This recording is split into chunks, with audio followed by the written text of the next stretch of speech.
Halo, selamat pagi dan salam sehat untuk kita semua. Bagaimana kabar anak-anak ibu pada hari ini? Ibu harap kalian selalu dalam keadaan sehat ya. Ingat untuk selalu menjaga kesehatan, patuhi protokol kesehatan dan tetap berada di rumah.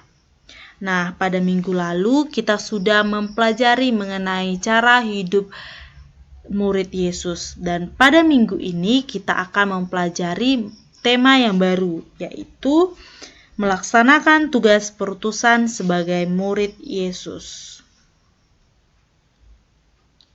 Nah, sebelum kita memulai pembelajaran pada hari ini, ada baiknya kita berdoa terlebih dahulu. Kita ambil sikap berdoa dalam nama Bapa dan Putra dan Roh Kudus. Amin. Tuhan Yesus Kristus, Engkau telah memanggil kami untuk menjadi utusan-Mu. Bantulah dan dampingilah kami, agar kami sanggup melaksanakan tugas perutusan mewartakan Injil, sehingga hidup kami dapat menjadi pelita dan berkat bagi sesama, demi keluhuran nama-Mu kini dan sepanjang masa. Amin. Nah, pembelajaran kita pada hari ini harus mencapai beberapa tujuan pembelajaran, yaitu menjelaskan pengalaman dan perasaan diutus dalam melaksanakan tugas, menjelaskan makna tugas perutusan Yesus kepada murid-muridnya menurut kitab suci. Ketiga, menjelaskan sikap yang perlu dimiliki para murid Yesus dalam melaksanakan tugas perutusan. Yang keempat, menjelaskan cara mewujudkan tugas perutusan murid Yesus dalam kehidupan sehari-hari. Yang terakhir yaitu tentu saja kita mempraktikkan salah satu tugas perutusan dari murid Yesus. Nah, apa itu utusan? Utusan itu adalah orang yang dipercaya untuk mengemban tugas atau tanggung jawab. Nah, pernahkah kamu memiliki pengalaman diutus? Pasti semuanya pernah dong ya. Dan terkadang dalam pengalaman diutus itu kita memiliki beberapa perasaan. Yang pertama yaitu tentu saja kita bangga, merasa dihargai dan dipercaya. Contohnya saja ketika kalian menjadi wakil sekolah untuk Olimpiade Matematika tingkat nasional. Nah, bagaimana perasaan kalian? Apa yang kalian rasakan ketika kalian ditunjuk atau diutus untuk menjadi wakil sekolah? Tentu saja kalian sangat bangga, kalian merasa dihargai, dan tentu saja karena kalian sudah dipilih, tentu saja kalian itu dipercayai oleh sekolah bisa membawa nama baik sekolah. Namun dalam pengalaman itu juga pasti ada rasa takut akan kegagalan. Dan yang kedua yaitu ada rasa minder. Nah, minder di sini mungkin karena lawan-lawan dari Olimpiade kalian pada saat itu berasal dari SMP-SMP yang lebih jago, seperti SMP Santa Maria, SMP Kalam Kudus, atau SMP swasta lainnya yang lebih bagus. Dan perasaan yang berikutnya yaitu berat. Karena kalian dalam tingkat nasional, pasti beban yang kalian bawa untuk mewakilkan nama sekolah itu sangat berat. Nah, risiko dalam pengalaman diutus itu ada ditolak, diacuhkan, tidak disukai, ditentang, dan diremehkan.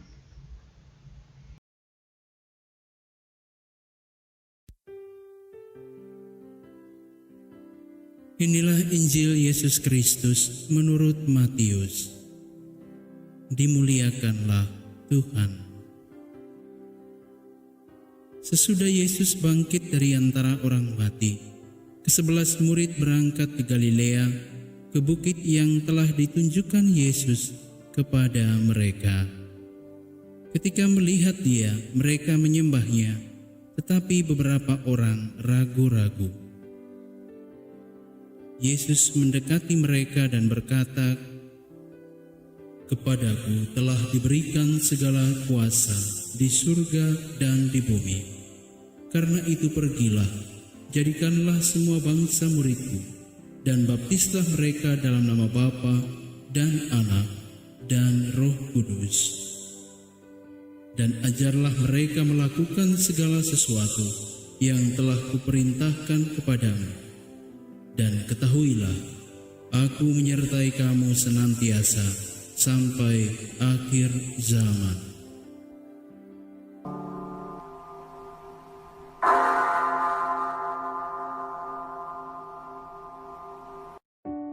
Kemudian daripada itu, Tuhan menunjuk 70 murid yang lain, lalu mengutus mereka berdua-dua mendahuluinya ke setiap kota dan tempat yang hendak dikunjunginya. Katanya kepada mereka, "Tuaian memang banyak, tetapi pekerja sedikit. Karena itu, mintalah kepada Tuhan yang mempunyai tuaian, supaya ia mengirimkan pekerja-pekerja untuk tuaian itu. Pergilah, sesungguhnya aku mengutus kamu seperti anak domba ke tengah-tengah serigala. Janganlah membawa pundi-pundi atau bekal atau kasut. Dan janganlah memberi salam kepada siapapun selama dalam perjalanan. Kalau kamu memasuki suatu rumah, katakanlah lebih dahulu, damai sejahtera bagi rumah ini. Dan jikalau di situ ada orang yang layak menerima damai sejahtera, maka salammu itu akan tinggal atasnya. Tetapi jika tidak, salammu itu kembali kepadamu.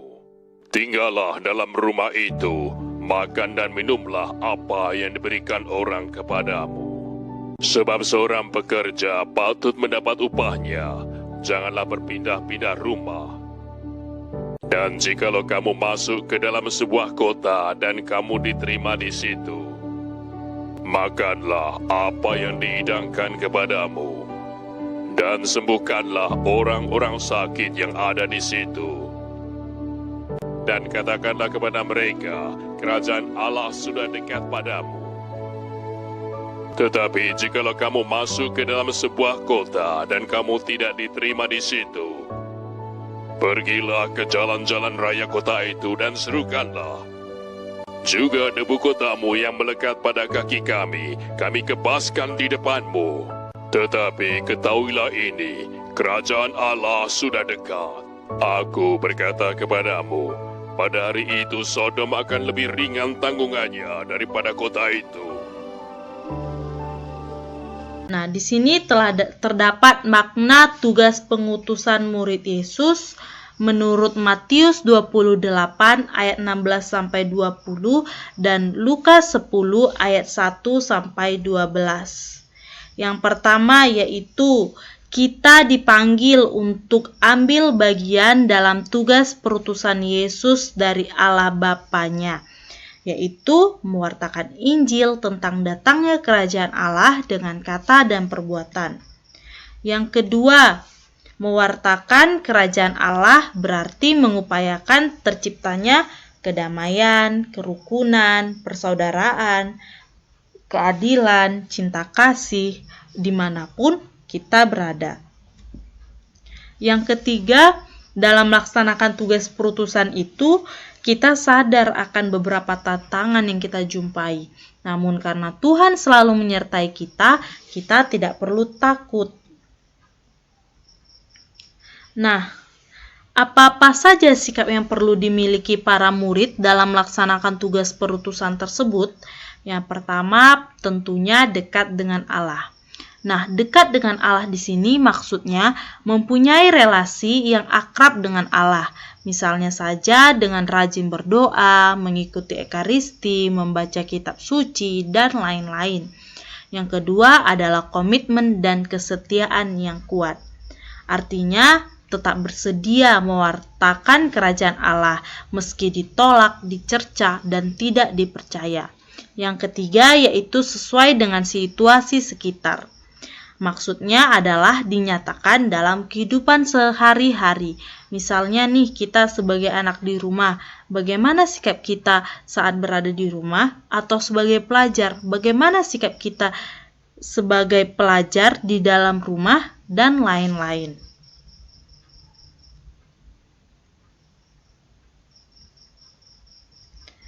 Nah, tentu saja banyak cara untuk mewujudkan tugas perutusan murid Yesus dalam kehidupan sehari-hari, yaitu aktif di lingkungan atau paroki seperti mengikuti doa lingkungan, atau ketika ada kunjungan dalam suatu lingkungan tersebut, kalian bisa mengikutinya. Yang kedua, menjadi misdinar atau putra-putri altar. Biasanya di sini nih banyak seumuran kalian untuk anak-anak OMK.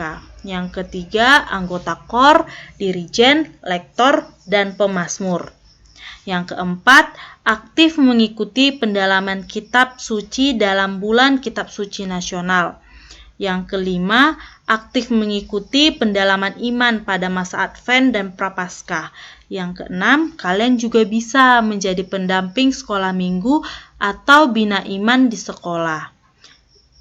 Yang selanjutnya, terlibat secara aktif dalam karya pelayanan sosial seperti mengunjungi panti asuhan atau panti ureda, mengumpulkan dana atau barang yang dapat membantu orang-orang yang kurang beruntung, mengunjungi teman yang sakit, membimbing teman yang kurang mampu dalam memahami materi pelajaran, dan lain sebagainya.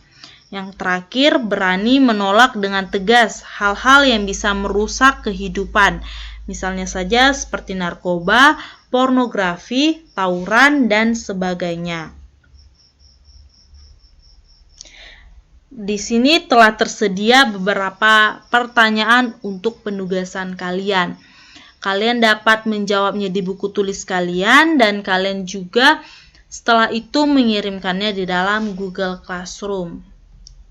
Nah, kita sampai kepada kesimpulan. Kesimpulan yang terdapat pada pembelajaran hari ini, yang pertama adalah seseorang yang terpilih menjadi utusan itu biasanya akan muncul perasaan bangga, dihargai, atau dihormati. Tetapi ada juga yang kemungkinan seseorang menolak karena merasa berat, merasa tidak mampu, merasa tidak percaya diri, ataupun takut gagal, dan sebagainya. Yang kedua, sebagai murid Tuhan Yesus, kita mendapat tugas perutusan, yaitu mewartakan kabar gembira tentang datangnya kerajaan Allah.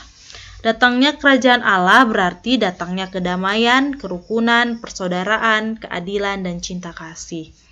Tugas perutusan yang kita terima dari Yesus mengandung resiko besar. Akan banyak tantangan dan hambatan, baik dalam diri kita sendiri maupun dari luar diri kita. Namun Yesus selalu memberi jaminan bahwa Ia selalu menyertai kita. Artinya, Ia akan selalu menjaga dan menolong kita. Yesus juga memperingatkan kita supaya jangan takut. Terdapat dalam Matius 10 ayat 28. Ada berbagai macam cara yang dapat kita lakukan untuk mewujudkan tugas kita itu sebagai murid Yesus dalam kehidupan sehari-hari, seperti yang tadi kita telah membahasnya, yaitu aktif di lingkungan atau di paroki, menjadi misdinar, anggota KOR, dirijen, lektor, aktif dalam pendalaman kitab suci dan pendalaman iman pada masa Advent, dapat menjadi pendamping sekolah minggu, terlibat dalam pelayanan sosial, dan dapat berani menolak dengan tegas hal-hal yang bisa merusak kehidupan, misalnya itu seperti narkoba, pornografi, tawuran, dan lain sebagainya. Nah, kita telah sampai kepada doa penutup. Anak-anak, kita ambil sikap berdoa, kita buat tanda kemenangan Kristus dalam nama Bapa dan Putra dan Roh Kudus. Amin. Tuhan Yesus, kami berterima kasih karena Engkau telah memanggil dan mengutus kami untuk menjadi pewarta kabar keselamatan. Bimbinglah dan dampingilah kami, agar kami mampu menghadirkan karya keselamatan di tengah-tengah hidup keluarga, sekolah, dan masyarakat di sekitar kami. Terima kasih ya Tuhan, kami memuji dan meluhurkan nama-Mu kini dan sepanjang segala masa. Amin. Dalam nama Bapa dan Putra dan Roh Kudus. Amin.